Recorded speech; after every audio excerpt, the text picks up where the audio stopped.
Certificado de Depósito Bancário, o CDB. Então, o CDB é um ativo de renda fixa em que você empresta o seu dinheiro para um banco, uma instituição financeira.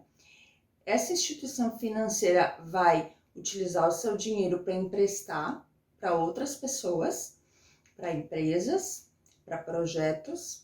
E no momento que essas empresas e pessoas pagarem, então o banco ele lhe devolve o seu dinheiro, o montante inicial que você emprestou e os juros por você ter emprestado esse dinheiro ao banco.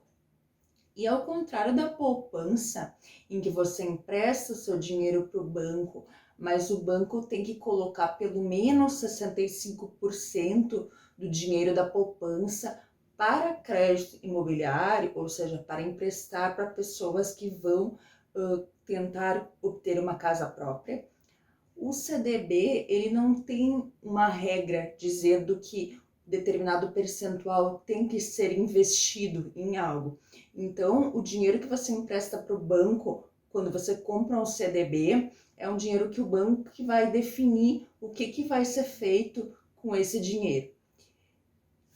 O CDB ele é um ativo que é garantido pelo Fundo Garantidor de Crédito, em caso de falência da instituição financeira, e ele tem diversas maneiras de rentabilidade. Ele pode ser um CDB pré-fixado, pós-fixado ou híbrido, que é as duas coisas. No pré-fixado, como o nome diz, ele já nos mostra exatamente o valor da rentabilidade no momento em que você compra. Por exemplo, esse CDB paga 12% ao ano, 10% ao ano, 6% ao ano de rentabilidade. Então, ele já te diz exatamente o valor.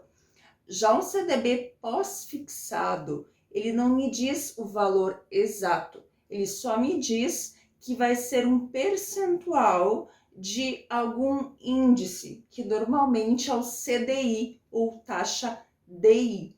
Então, o que é essa taxa DI?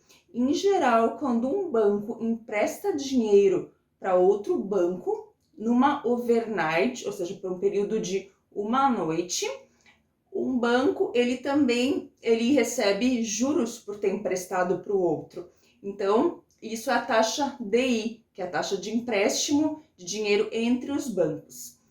Por quê? Porque os bancos, no final do dia, eles não podem ter caixa negativa, ficar devendo. Então, se o banco ficou com caixa negativa, ele vai pegar dinheiro emprestado de outro banco e o banco que ficou com excesso de dinheiro em caixa, ele vai emprestar.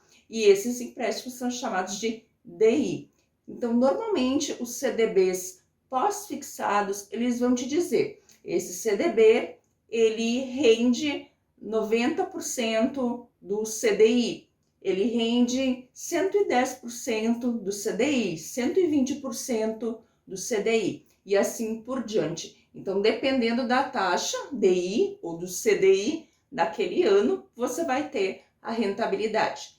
E também existem os que são híbridos. Ele pode te dar um percentual do CDI mais uma taxa fixa. Por exemplo, ele vai te dar 90% do CDI mais 1,5%.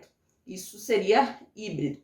Então, se você quiser colocar reserva de emergência num CDB, você tem que cuidar para que esse CDB seja, de preferência, um CDB pós-fixado, porque ele tem menor volatilidade, então o risco de perda de dinheiro é muito menor. Então, CDB pós-fixado e que tenha alta liquidez, ou seja, que seja um CDB que você possa ir lá retirar o dinheiro quando você precisar numa emergência. De preferência, então, um CDB de liquidez diária, porque os CDBs eles podem ter diversos períodos, né, carências também. Então, períodos de vencimento de meses, outros têm períodos de vencimento de anos. Então, quanto mais tempo você deixa, né, o dinheiro aplicado no CDB, maior a rentabilidade.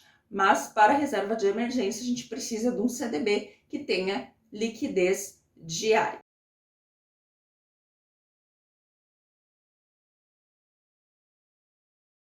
Os CDBs, eles pagam imposto de renda. Então, no momento que você recebe de volta o seu dinheiro, ou seja, quando chega no dia do vencimento, você recebe de volta o montante total e os juros, e já é retirado na fonte o imposto de renda. Você não precisa pagar de novo, tá? Você já vai receber o dinheiro com o desconto do imposto de renda, e esse desconto ele segue uma tabela regressiva, que você pode ver aqui na tela que nós estamos colocando. Então, dependendo do período em que você deixa o seu dinheiro aplicado, você paga um imposto de renda, chegando ao valor mínimo de 15% para quem deixa mais de 2 anos, então, o seu dinheiro aplicado.